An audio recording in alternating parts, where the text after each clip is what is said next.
আমি এখানকার maintenance engineer. আমি জাদুঘরে কর্মরত আছি বিগত ৮ বছর ধরে। জাদুঘরের প্রথম থেকেই আমি আছি। তো এই ধরনের দুর্ঘটনা আমাদের জাদুঘরে আগে কখনো ঘটে নাই।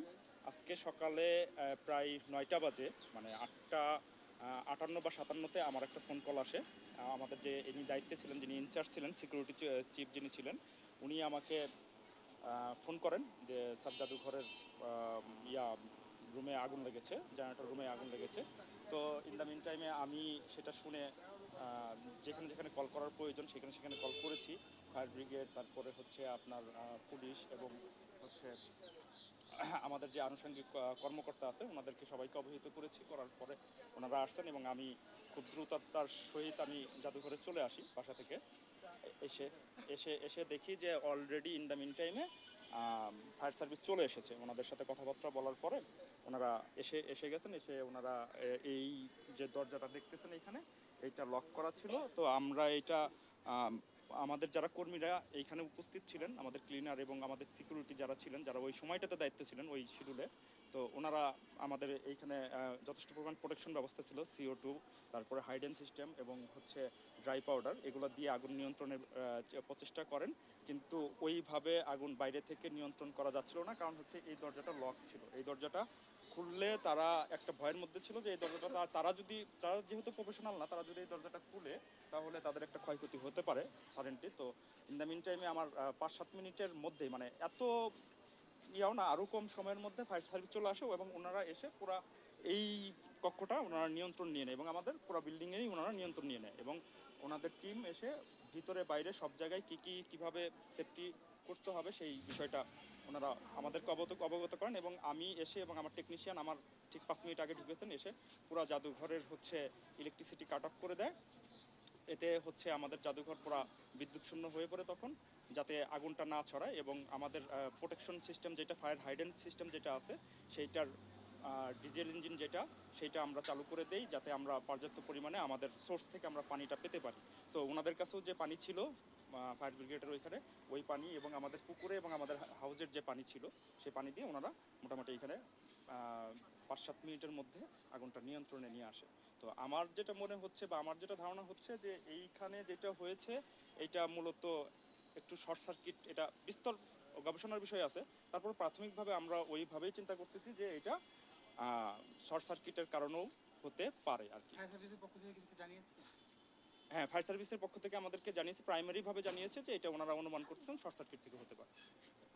ক্ষতির পরিমাণটা আসলে ক্ষতির পরিমাণ, আমার 2টা জেনারেটর ছিল এইখানে, একটা 300 কেভি, একটা 500 কেভি। এখন আমি যেটা ওপেনলি দেখে যেটা মনে করতেছি যে এইখানে আপনার আউটার যে ওয়ারিংগুলো আছে সেই ওয়ারিংগুলো পুড়ে গেছে, কিন্তু ভিতরে যে মেশিনারিজ পার্টটা আছে, ইঞ্জিন এবং ডাইনামা যেটা আছে, সেইটা আসলে কতটুকু ক্ষয়ক্ষতি হয়েছে সেটা না খুললে এই পর্যন্ত বুঝতে পারতেছি না। তো আমার কাছে মনে হচ্ছে যে এইখানে টুকটাক তেমন না, কিন্তু একবারে এক্সপ্লেন করতে গেলে আমাকে ওইটা খুলে ইন্সপেকশন করে দেন আপনাদেরকে বলতে হবে। তাছাড়া এখন এই মুহূর্তে ক্ষয়ক্ষতির পরিমাণ কত হয়েছে সেটা আসলে ওইভাবে প্রাইমারিভাবে বলা যাচ্ছে না। শুধু কি জেনারেটর রুমই হয়েছে, যেমন জাদুঘরে অনেক দুষ্প্রাপ্য অনেক মুক্তিযুদ্ধের সময়কার জিনিসপত্র রয়েছে, ওগুলোর কোনো ক্ষয়ক্ষতি হয়েছে না, শুধুই আমাদের এই জেনারেটর রুমটাতে, অন্য জায়গায় আগুন ছড়িয়ে পড়ে নাই, সেটা আমরা নিয়ন্ত্রণে নিতে পেরেছি। এবং আমাদের সহযোগিতা করেছেন ফায়ার সার্ভিস, তারাও খুব কোঅপারেটিভভাবে আমাদেরকে সহযোগিতা করেছেন। এবং আমাদের যথেষ্ট পরিমাণ যে প্রোটেকশন এবং ডিটেকশন সিস্টেম ছিল সেইটার মাধ্যমে আমরা শনাক্ত করতে পেরেছি প্রাইমারিভাবেই যে আসলে এইখানে আগুনটা কোথায় ধরেছে।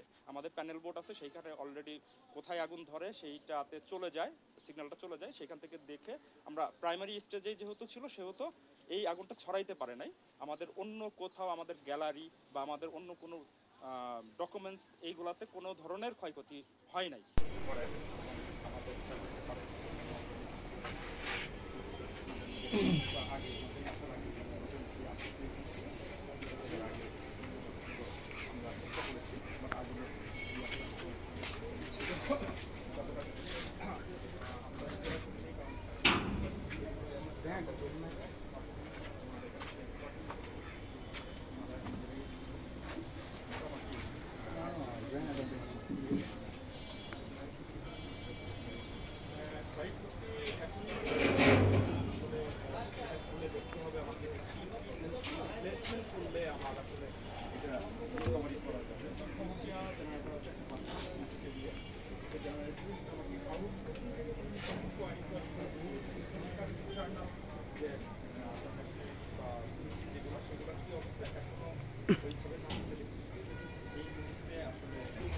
6টার সময় আমরা ফোন পাইছিলাম।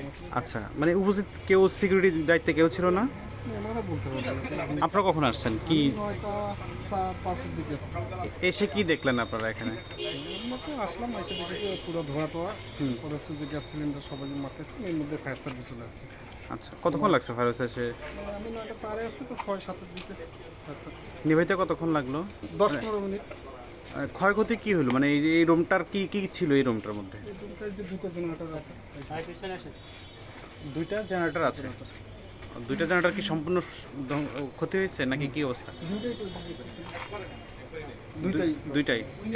এগুলোকে আবার নতুন করে কাজ করা সম্ভব? আসলে আমি বলতে পারবো না কিছু, আসলে আপনি কি দায়িত্বে আছেন এখানে? আমি ইলেকট্রিশিয়ান হিসেবে আছি।